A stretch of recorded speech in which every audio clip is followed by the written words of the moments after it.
তেহরানে কাতার ও পাকিস্তানের প্রতিনিধি দল, ইরান যুদ্ধবিরতির জোর তৎপরতা।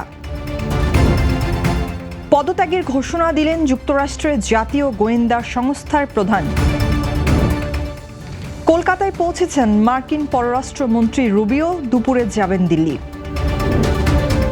চীনে কয়লা খনিতে ভয়াবহ বিস্ফোরণে নিহত ৮ জন। নিউ ইয়র্কে ড্রাই ডকে বিস্ফোরণে নিহত ১, আহত ৩৬। আমন্ত্রণ জানাচ্ছি বাংলাদেশ প্রতিদিনের বিশ্ব সংবাদে। এতক্ষণ শুনছিলেন সংবাদ শিরোনাম, এবার বিস্তারিত। করোনা বা যে কোনো ভাইরাসের এগেইনস্টে ফাইট মানি ব্যাকট্রলের লেফট রাইট।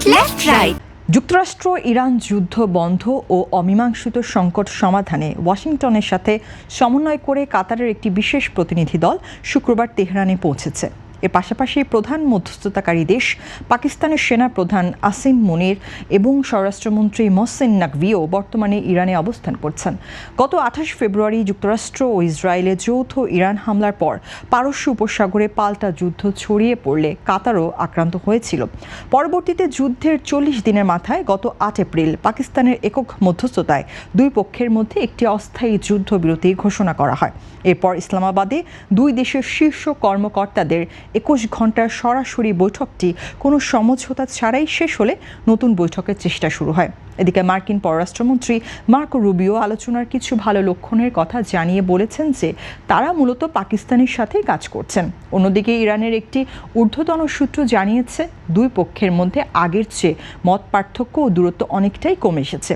তবে চুক্তি চূড়ান্ত করার ক্ষেত্রে বর্তমানে ইরানের ইউরেনিয়াম সমৃদ্ধকরণ এবং হরমুজ প্রণালী নিয়ন্ত্রণ নিয়ে আলোচনা আটকে আছে। যুক্তরাষ্ট্রের জাতীয় গোয়েন্দা সংস্থার প্রধান তুলসী গাবার্ড আকস্মিকভাবে পদত্যাগের ঘোষণা দিয়েছেন, যা আগামী ৩০ জুন থেকে কার্যকর হবে। সামাজিক যোগাযোগ মাধ্যমে তিনি জানান, তার স্বামী আব্রাহাম উইলিয়ামস সম্প্রতি এক বিরল ধরনের হাড়ের ক্যান্সারে আক্রান্ত হয়েছেন। এই কঠিন সময়ে বড় ধরনের চ্যালেঞ্জ মোকাবেলায় স্বামীর পাশে থাকতেই তিনি সরকারি গুরুদায়িত্ব থেকে সরে দাঁড়াচ্ছেন। এই ঘোষণায় মার্কিন প্রেসিডেন্ট ডোনাল্ড ট্রাম্প তুলসীর কাজের প্রশংসা করে তার স্বামীর দ্রুত সুস্থতা কামনা করেছেন। এক্সপোস্টে ট্রাম্প আরও জানান, তুলসী গাবার্ডের বিদায়ের পর বর্তমান উপপরিচালক অ্যারন লুকাস এই পদে স্থলাভিষিক্ত হবেন। সাবেক ডেমোক্র্যাট নেতা তুলসী ২০২৪ সালের নির্বাচনে ট্রাম্পকে সমর্থন দিয়ে রিপাবলিকান পার্টিতে যোগ দিলে এই পদে নিয়োগ পান। ১.৫ বছর গোয়েন্দা বিভাগের নেতৃত্ব দেওয়া তুলসী বরাবরই যুদ্ধবিরোধী এবং জো বাইডেনের ইউক্রেন নীতির কঠোর সমালোচক ছিলেন।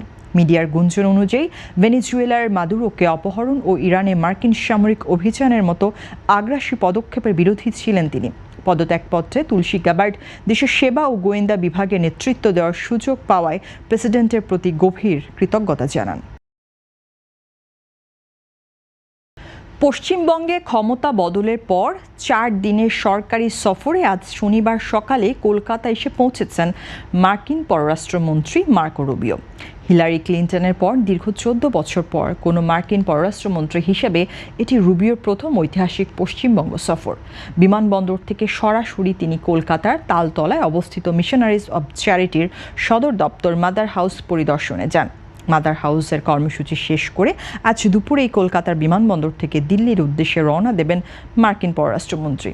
দিল্লিতে ভারতের প্রধানমন্ত্রী নরেন্দ্র মোদীর সঙ্গে আগামী ২৬ মে পর্যন্ত ভারত সফরকালে দিল্লির পাশাপাশি আগ্রা ও জয়পুরের বিভিন্ন দর্শনীয় স্থান ঘুরে দেখবেন তিনি। চীনের উত্তরাঞ্চলীয় শানসি প্রদেশের চাংজি শহরের একটি কয়লা খনিতে ভয়াবহ গ্যাস বিস্ফোরণে অন্তত ৮ জন শ্রমিক নিহত হয়েছেন। শুক্রবার স্থানীয় সময় সন্ধ্যা ৭:৩০টায় লিউ শেন ইউ কয়লা খনিতে এই মর্মান্তিক দুর্ঘটনাটি ঘটে। বিস্ফোরণের সময় খনিটির ভেতরে প্রায় ২৪৭ জন শ্রমিক কাজ করছিলেন বলে জানিয়েছে রাষ্ট্রীয় সংবাদ মাধ্যম সিনহুয়া। দুর্ঘটনার পর উদ্ধার কাজ শুরু হলে শনিবার সকাল ৬টার মধ্যে খনি থেকে অন্তত ২০০ জন শ্রমিককে নিরাপদে উদ্ধার করা সম্ভব হয়। খনিতে ঘটে যাওয়া এই ভয়াবহ বিস্ফোরণের ঘটনায় এখনও মাটির নিচে অন্তত ৩৮ জন শ্রমিক আটকা পড়ে আছেন।